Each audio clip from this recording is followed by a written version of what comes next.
Hello everybody, welcome back to the Marks Guide. We are starting out here with, I believe this should be Mark 21, yes. So the Gelatitan. So all of these marks, actually in this entire video, are all in Tajin's Tower. One important thing to know here is you're not going to be able to retry them immediately. You have to progress to a certain point in the game now. I don't remember if that's quite if you have to make it all the way through the tower and then like activate the the elevator for the final time. I don't know where that cutoff is. I guess if you're having troubles here and you can't figure out why you can't retake these, I would say that you just haven't progressed far enough in the story. So again, keep that in mind. So that's really only going to apply to excuse me, if you're trying to get 5-star ratings on all of these. So keep that in mind. Gelatitan here, I don't remember if this is, it's not looking like it's particularly difficult here.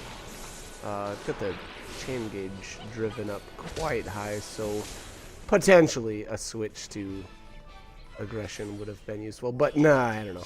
We did just fine there, so anyways, not too difficult. The reward here is the speed sash. I like those. I like the speed sash. I think that's another one of the. It's either Gestalt or Boost. I'm leaning towards Gestalt. So let me look that up here real quick. Speed sash Gestalt it is. So if you're looking for that random instant chain ability, that is going to be one of them.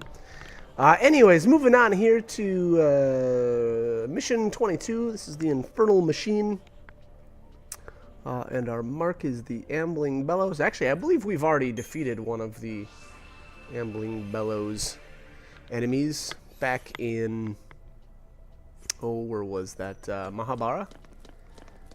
So nothing new here. The only difference is I think this guy's got a couple of, he's got a couple of enemies with him. Now, this one is actually fairly easy to get a preemptive attack on. The only thing is you got to be careful with these, and I think these are Cryptos.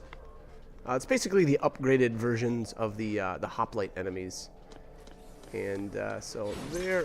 Hopefully, yes. There we go. So again, now if you're having problems getting, I mean, to be honest, this is a really easy fight to get a preemptive attack on. But if you can't, for whatever reason, you can always use a Decepticel, and that will really help things out. As you can see there, the Ambling Bellows itself has a very, very high stagger threshold. So getting it staggered and launched immediately just does wonders for you. So there you have it. There's the 5-star. And let's see here. Okay, so we get 3 particle accelerators for our first time win there. I think that's right anyways. Let me make sure here. 22 particle accelerator. Yep. So anyways, let's move on here, and we will activate, I believe this should be 23. Excuse me. Yes, alright, so Gurangach. This one, not too difficult. Once again, though, as with all of this enemy type, I think they're considered like armadillons or something like that. Don't quote me on that, though. I don't remember what this category, this enemy actually falls into, but as with all of the enemies of that type, it is extremely beneficial to get a preemptive on them. If you can get that, it will be extremely easy to hit your target time. Otherwise, unfortunately, these things take very, very little damage before they get staggered in. It looks like it's got about a 200% stagger threshold, so again, that can be pretty tough to hit your target time if you're not able to get it staggered within a decent amount of time. As you can see there, very easily got the preemptive, and I would say, you know, if you're trying to 5-star this, that's what I would shoot for. You know, get that preemptive, and there you have it, a 21-second battle and a target time of, you know, what was that, 1 minute 5 seconds. So quite easy to hit that. The first time reward there is the Warrior's Wristband. Those can be useful. But to be honest, at this point in the game, and really from here on out, I really don't make use of those much. There may be, you know, sometimes here and there where it's useful, but for the most part, I don't use those a whole lot. But again, that's personal preference, and if you like those, they're not bad. Anyways, all right, so Mark 24 here is the Mushusu. This guy is a Class B. If I remember right, though, this was a fairly easy battle. And this is actually right in the room that we are currently in.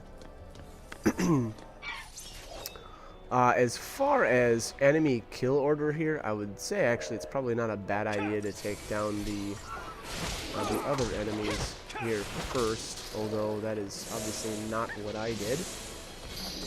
But they will be putting debuffs on you, so that's kind of why I would say it's not a bad idea to get the other ones down first.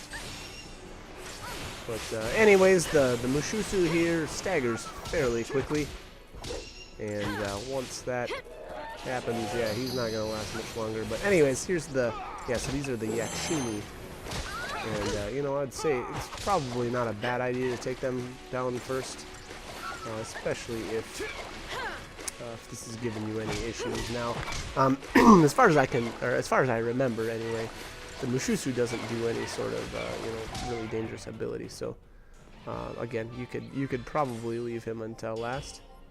But anyways, you get the 5-star there, and our first time reward is 6 Moon Blossom seeds. Sorry, those are really just good for selling. They're actually organic materials, but I don't think that they're useful, or I should say they're far more useful just selling outright and then buying, you know, some other organic material. And then this is mark number 25. This will actually be our final mark for this video. The mark is the Vitala. This one, you know, depending on if you've fought these before or seen them anywhere else, they can be a little more tricky. Reason being, they really don't take much damage until you get them staggered. So you can you'll see here in a bit how this battle ends up kind of playing out. I don't know why this took me so long to accept this mission, but that is okay. Other than that, you know, I would say it's kind of a pain in the butt actually to get to this mark. As you can see there, we're kind of blocked off. So I think we end up traveling to one of the other floors, you know, and then taking these stairs. And here I'm going the wrong way. Oopsies. But anyways, let's grab. Guess we can grab this treasure sphere on the way and head down. I think so. This is actually footage from my playthrough. So if you're wondering why I'm cruising around in my menus, that's why I actually wanted to see what that item actually did and kind of talk about that for the walkthrough. But anyways, this is all about Mark. So this guy, you know, once again, you know, unfortunately doesn't take much damage until you get him staggered, as it is with a lot of this type of enemy. Yeah, so he's actually blocking almost everything, if not everything. But again, once you actually get it staggered, oh, there he's taking a little bit. But once you get him staggered, that barrier breaks, that inertial barrier, and he becomes, obviously the chain gauge is just catapulting, and you know, will thus end up taking just a ton of damage. Now, you know, I guess I would say if you're having any issues with this fight, number one, I guess the key is really just to get it staggered. So if you're having problems, you know, maybe a Decepticol. But other than that, not a difficult fight. We're gonna get a Cobaltite here, which, you know, the reward is a little lame for this point in the game, but that's all right. Anyways, I hope this Mark guide was helpful, and hope you join me for more. All right, thanks for watching.